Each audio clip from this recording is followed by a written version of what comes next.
Bien-aimés frères et sœurs, vous connaîtrez la vérité et la vérité vous affranchira. Ça, c'est pas moi qui le dis, c'est la Bible qui le dit. Mais moi, je vous dis mieux. Vous connaîtrez la vérité historique, notamment celle de vos ancêtres kémites, et vous aurez une vision globale de ce que c'est que la vraie souveraineté politique. J'ajoute, vous reviendrez à la spiritualité africaine ancestrale et vous comprendrez les enjeux de l'indépendance économique. Et pour terminer, vous accepterez votre identité culturelle kémite et vous obtiendrez deux choses. La première, c'est la paix. La seconde, c'est le développement, à une condition. L'unité de toute l'Afrique noire, l'unité de tous les Noirs du monde entier. Otep à tous, bienvenue sur la chaîne des panafricanistes par essence, par conviction et par excellence. Celle des citoyens kémites par nécessité et obligation de combat. Nous sommes une chaîne qui n'est quittée que par nos ancêtres et rien que par les ancêtres qui appartiennent à l'égrégore du monde noir. Par conséquent, nous ne croyons en aucun Dieu venu de l'étranger. Toutefois, cette vidéo n'est aucunement destinée à inciter à la haine ou à la violence, car nous menons un combat qui est d'abord et avant tout spirituel, intellectuel et démocratique. Ensuite, il est politique, géopolitique et géostratégique. Contre l'impérialisme, le colonialisme, le néocolonialisme et l'endocolonat, qui sont tous qualifiés de crimes contre l'humanité. Nous menons ce combat sur la base du principe fondamental que nous avons hérité de nos ancêtres kémites, qui est celui de la Marat, c'est-à-dire solidarité, vérité et justice. Vous êtes donc en droit de connaître la vérité et nous avons l'obligation de vous dire la vérité, rien que la vérité, afin que justice soit rendue au continent africain. Et ça, c'est notre modeste contribution dans cette noble lutte en faveur de la souveraineté, la dignité, la solidarité et l'unité africaine. C'est exactement cela que nous appelons le panafricanisme. Bien-aimés frères et sœurs, aujourd'hui, beaucoup de gens s'inquiètent de la présence de la Chine en Afrique. La Chine investit beaucoup en Afrique. La Chine occupe le terrain. Les puissances occidentales et leurs médias mensonges essaient d'évoquer l'idée selon laquelle les pays africains sont en train de quitter un maître pour aller vers un autre maître. Comme si nous, on était là en train de déshabiller Pierre pour habiller Paul. Mais moi, je pense différemment. Je pense que ce n'est pas le cas. On ne quitte pas un maître pour un autre maître. Pourquoi? Parce que d'abord, il faut reconnaître que la France et ses alliés occidentaux, ils nous ont pris en esclavage pendant près de 500 ans. Ils nous ont colonisés pendant un siècle aussi. Et ils nous ont néocolonisés pendant, vous voyez, ça fait plus de 60 ans. Et maintenant, ils veulent carrément occuper l'Afrique. Ils veulent nous chasser, nous exterminer à travers des maladies, à travers des guerres, à travers par tous les moyens possibles, éradiquer le monde noir et faire, comme ils l'ont toujours dit, l'Afrique est un paradis pour les Blancs sans les Africains. Donc l'Afrique sans les Africains, c'est un paradis pour eux. Et c'est ce qu'ils veulent faire. Donc avec eux, nous ne pouvons pas compter sur eux pour être un jour, avoir des relations gagnant-gagnant. Ce n'est pas possible. Avec tout ce temps qu'ils ont pris, et toute cette avance qu'ils ont pris, toute cette nature, parce qu'ils ont déjà ça dans l'ADN, ils ont ça dans le sang, que l'homme noir, il ne doit pas évoluer, il ne doit pas s'émanciper, il faut le torturer, c'est notre esclave. La Bible l'a dit, ils n'ont pas changé la Bible. Hein. Eh oui, ils n'ont pas changé la Bible. Même Jésus qui est venu n'a pas changé la Bible.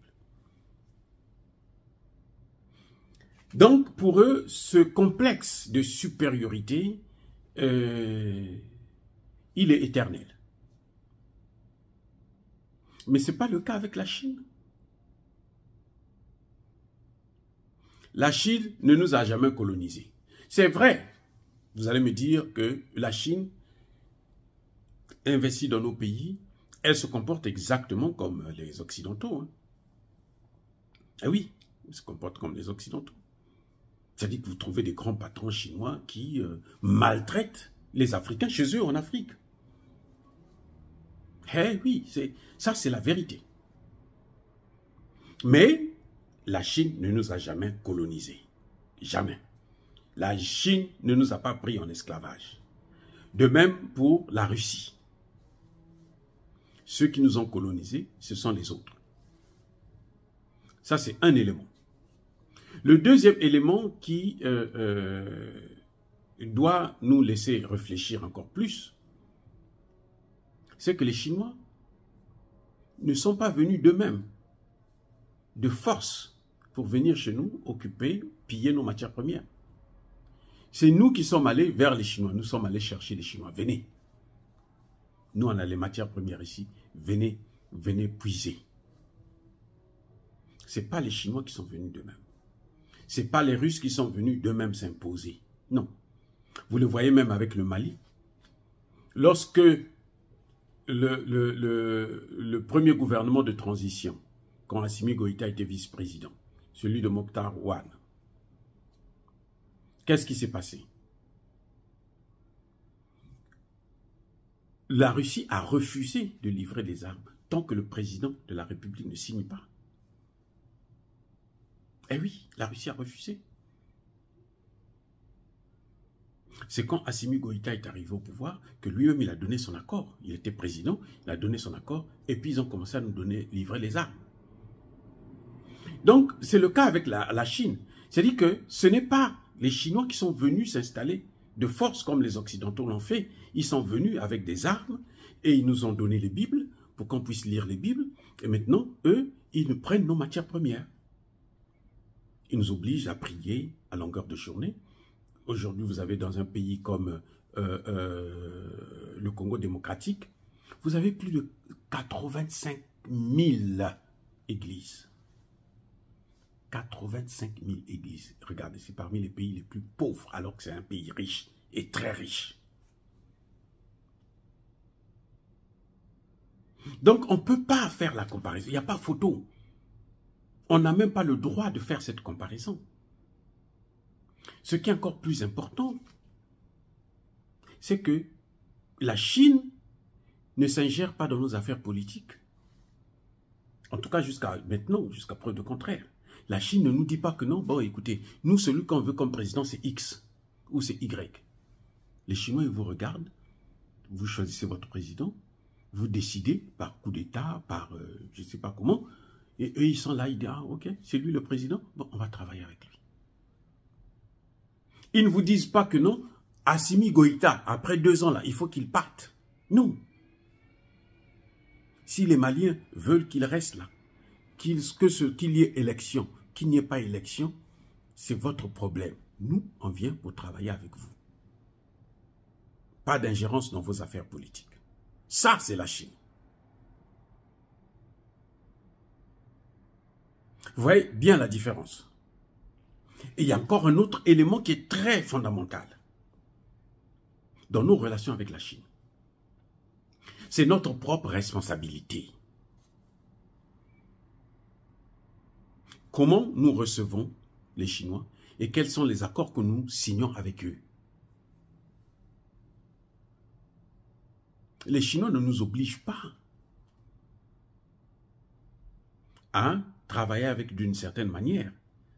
C'est pour ça que vous voyez qu'il n'y a pas uniformité de fonctionnement, de relations entre la Chine et tous les pays africains. Non. Le comportement de la Chine au Congo est différent du comportement de la Chine au Cameroun, différent du comportement de la Chine au Mali. Ça dépend de ce que le gouvernement veut et décide. Vous avez un pays comme le Ghana. Au Ghana, par exemple, quand les Chinois viennent investir, ils disent, bon, c'est vous le chef de... c'est vous qui avez investi, donc le PDG, c'est le vôtre. Mais la deuxième personnalité de cette entreprise-là, ça doit être un des nôtres. pour qu'il puisse apprendre comment on gère. Comme ça, demain, si nous créons notre propre unité, alors lui aussi il pourra aller être gérant là-bas. Comme ça, demain, il pourra, si vous avez un ingénieur, nous on en a 10. Nous on en a 9. Sur 10 ingénieurs, nous on a 9 ingénieurs, un ingénieur pour vous. Mais ce n'est pas ce que font tous les pays africains. Parce que nous, on attend que la Chine puisse nous transmettre la technologie, la connaissance. Non. La connaissance, ça ne se transmet pas, ça s'arrache. Écoutez, c'est comme ça. Nous sommes dans le monde de business. Personne, ce n'est pas une affaire de pitié ici. Personne n'a pitié de vous. Les Chinois n'ont pitié de personne. Même les Africains. Regardez comment nous travaillons entre nous. Quand vous avez un employé de maison, s'il vient, il vous dit, non, bon, chef, moi j'ai besoin seulement que vous me donnez 100 000. Vous lui donnez les 100 000. Celui qui vient qui dit, moi chef, je ne peux pas travailler vous pour 150 000 parce que le travail, là, si ce n'est pas 200 000, je ne travaille pas. Si vous avez vraiment besoin de lui, vous allez lui donner les 200 000. Donc ça dépend de la négociation que vous faites. Vous allez discuter, bon écoute, au lieu de 200 000, on va descendre à 175 000. Par rapport à celui qui vient qui dit, bon chef, dites-moi ce que vous voulez, ce que vous me donnez, je prends. Vous lui donnez 50 000. Il accepte, 25 000, il accepte, il vient faire le travail pour vous. C'est la même chose avec la Chine. Les Chinois là, ce ne sont pas des enfants du cœur. Les Chinois ne viennent pas là pour faire l'humanitaire. Non, c'est même pas l'humanitaire business. Ils viennent pour faire le business. Donc c'est à nous de prendre à nos dirigeants de prendre nos responsabilités. C'est pour ça que nous souhaitons à ce qu'il y ait le maximum possible de panafricanistes. Parce qu'on a une vision qui est claire. C'est à nous de prendre nos décisions. On dit, bon, écoutez, nous voulons travailler avec vous, mais à côté de chaque ingénieur, on doit mettre 3 étudiants en ingénierie qui doivent travailler avec vos ingénieurs. Et votre ingénieur, on lui donne 10 ans. Après 10 ans, il faut qu'il parte. Mais puisque l'entreprise est là, c'est leur entreprise, ils ont besoin de faire des bénéfices. Donc cet ingénieur-là, avant de partir, il va faire quoi? Il va former ceux-là pour faire le travail, pour continuer à avoir le bénéfice. Sinon, après, ils n'auront plus de bénéfices. Donc la responsabilité n'est pas de la Chine, c'est notre responsabilité, la responsabilité de nos dirigeants. On comprend que hier, nos dirigeants allaient vers la Chine signer des accords de façon, c'est-à-dire que sans réfléchir parce que ils se sentaient abandonnés, ils n'avaient plus rien, ils sont super endettés, la Chine leur fait des faveurs. Mais maintenant qu'ils ont commencé à reprendre, qu'ils ont pris conscience de la place de l'Afrique dans le monde. Aujourd'hui, les pays africains savent que l'Afrique est au cœur du développement. Vous avez un pays comme le Congo démocratique qui regorge 80% du coltan, du cobalt, toutes ces matières premières qui servent à fabriquer les téléphones portables et les voitures électriques. 80%. Si il ne prend pas ses responsabilités pour bien gérer ça, il ne faudrait pas accuser les Chinois. Je préfère encore les Chinois qui viennent, qui vous disent, bon, qu'est-ce que vous voulez? Et puis on vous donne ça, eux ils prennent, que les autres, les Occidentaux, qui viennent, ils vous tapent d'abord, ils vous font travailler gratuitement, et ils prennent les matières premières et s'en vont avec. Eh oui. On nous dit que les Chinois, ils ne transmettent pas la technologie. Non, la technologie, personne ne va vous la transmettre.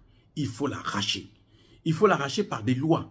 Nous avons des parlements. Quand le président d'un pays est défaillant, mais le Parlement est là, le gouvernement est là, il doit faire le nécessaire.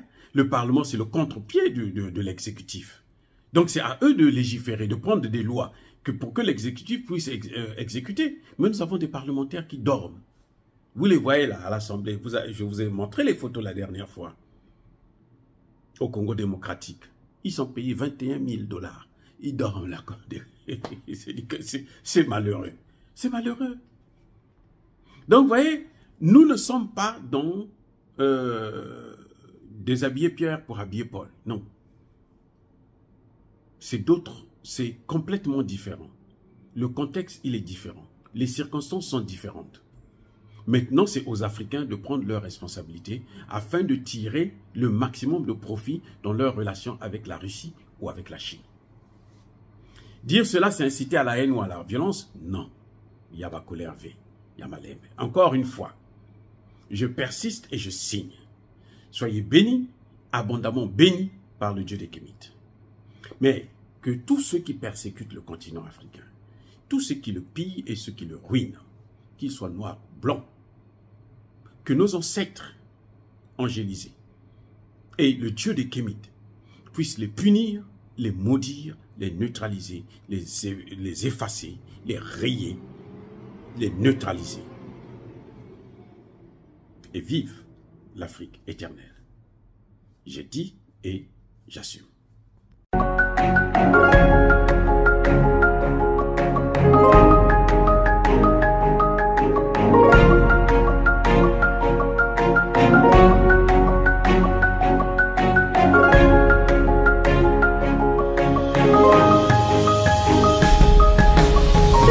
Eux, ils marchent par la foi et non par la vue.